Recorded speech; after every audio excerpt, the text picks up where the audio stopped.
मौसम से जुड़ी जानकारी और लाइव मौसम खबरों के लिए हमारे YouTube चैनल को सब्सक्राइब करें और बेल आइकॉन दबाकर हर अपडेट पर रखें नजर। नमस्कार, मैं हूं देवेंद्र त्रिपाठी और आप देख रहे हैं स्काईमेट वेदर रिपोर्ट। 28 नवंबर को देश भर में कैसा रहेगा मौसम का हाल, आइए जानते हैं।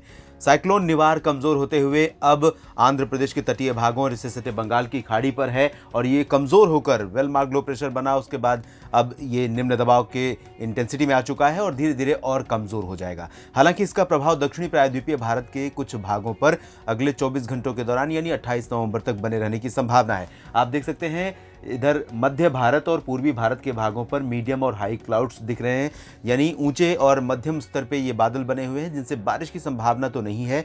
लेकिन मध्य प्रदेश के पूर्वी इलाकों, छत्तीसगढ़, ओडिशा के कुछ भागों, महाराष्ट्र के विदर्भ और मराठवाड़ा तथा पूर्वी उत्तर प्रदेश और बिहार तथा झारखंड के ऊपर ये बादल हैं, जिससे इन भागों में धूप कम हो गई है और धूप कम होने के चलते दिन के तापमान में गिरावट आई है, जिससे सर्दी इन भागों में थोड़ा सा बढ़ गई है।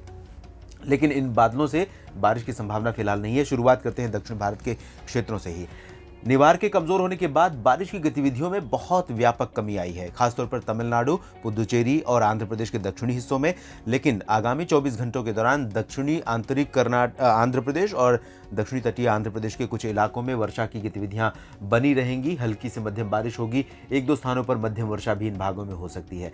जबकि तमिलनाडु, केरल और कर्नाटक के आंतरिक इलाकों में हल्की वर्षा से ज़्यादा की संभावना नहीं है। मॉइस्चर है, हवाओं की दिशा अभी भी पूर्वी है, जिसके चलते अचानक कुछ इलाकों में बादल घने हो सकते हैं और कहीं कहीं पर हल्की बारिश भी ये बादल दे सकते हैं। लेकिन ज़्यादा वर्षा नहीं अपेक्षित है। लक्षद्वीप और तटीय कर्नाटक तथा केरल के तटीय भागों में मौसम मुख्यतः साफ और शुष्क बना रहेगा।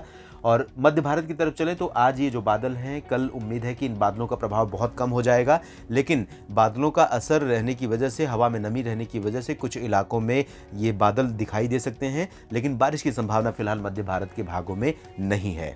पूर्वी भारत के भागों की अगर हम तरफ चलें तो झारखंड और बिहार तथा पूर्वी उत्तर प्रदेश में, उत्तर प्रदेश के मध्य भागों तक ये बादल इस समय हैं। लेकिन कल इन स्थितियों में बदलाव होगा और उम्मीद है कि पूर्वी आर्द्र हवाओं के बावजूद यहाँ बादल काफ़ी कम हो जाएंगे। लेकिन पूरी तरह से आसमान साफ नहीं होगा, जिससे दिन में कल भी धुंध छाई रह सकती है। धूप बहुत ज़्यादा तेज़ नहीं होगी, बहुत ब्राइट धूप नहीं होगी, जिसकी वजह से यहाँ पर तापमान में बहुत गिरावट कल अपेक्षित नहीं है दिन के समय में। और बारिश की संभावना भी फिलहाल इन भागों में नहीं है। धनबाद, दुमका, डाल्टनगंज, पटना, भागलपुर और बिहार के जो उत्तरी इलाके हैं, इन भागों के साथ साथ वाराणसी, गोरखपुर, प्रयागराज, लखनऊ, कानपुर, झांसी, बांदा, इन सभी क्षेत्रों में इस तरह की धुंध बनी रहेगी। लेकिन बारिश की अपेक्षा इन बादलों से आप बिल्कुल न करें। कल भी मौसम इन भागों में साफ यानी शुष्क खासतौर पर बना रहेगा, साफ भले न रहे।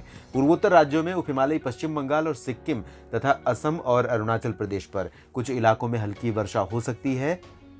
और इस बारिश की वजह है मुख्य रूप से जो पश्चिमी विक्षोभ जम्मू कश्मीर और लद्दाख को पार करते हुए पूरब में बढ़ा है, इसका इंटरेक्शन इन आर्द्र हवाओं के साथ जो हुआ है।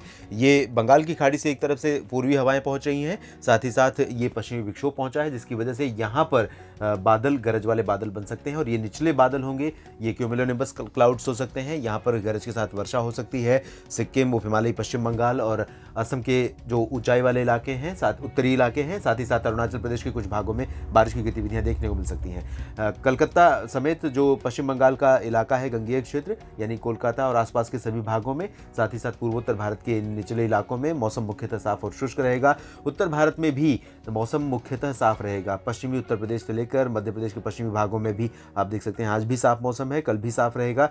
राजस्थान, पंजाब, हरियाणा और यहाँ तक कि पर्वतीय राज्यों में उत्तराखंड से लेकर जम्मू कश्मीर, लद्दाख तक मौसम साफ रहने की संभावना है। लद्दाख के पूर्वी भागों में आज कुछ बादल जरूर बने हुए हैं, लेकिन कल मौसम साफ रहेगा। WD के आगे जाने की वजह से हवाएं पहले से ही पूर्वी उत्तरी दिशा से निचले इलाकों में चलने लगी हैं। मैदानी इलाकों में, जो उत्तर भारत का मैदानी इलाका है, गंगा का मैदानी क्षेत्र है और मध्य भारत के कुछ इलाके हैं, इन भागों में इन हवाओं का असर अगले 2-3 दिनों तक लगातार बना रहेगा, जिसकी वजह से लगातार हर दिन न्यूनतम तापमान में गिरावट आने के आसार हैं। और उम्मीद ये है कि अमृतसर, लुधियाना, पटियाला से लेकर अगर हम हरियाणा में बात करें, करनाल, कुरुक्षेत्र, अंबाला, पंचकुला, साथ ही साथ गुरुग्राम, फरीदाबाद की, इसके अलावा हिसार और सिरसा की, साथ ही साथ दिल्ली एनसीआर और पश्चिमी उत्तर प्रदेश तथा उत्तरी राजस्थान की इन सभी भागों में न्यूनतम तापमान में कम से कम 2-3 डिग्री सेल्सियस की गिरावट आएगी और कुछ इलाकों में शीतलहर फिर से अपना शिकंजा कस देगी। तो सर्दी से बचने के लिए रहिए तैयार और उत्तर भारत के भागों में मौसम फिलहाल साफ और शुष्क रहेगा, बारिश के आसार नहीं है। धन्यवाद। Keep your family healthy by downloading Skymet AQI app and tracking air pollution of your location in real time.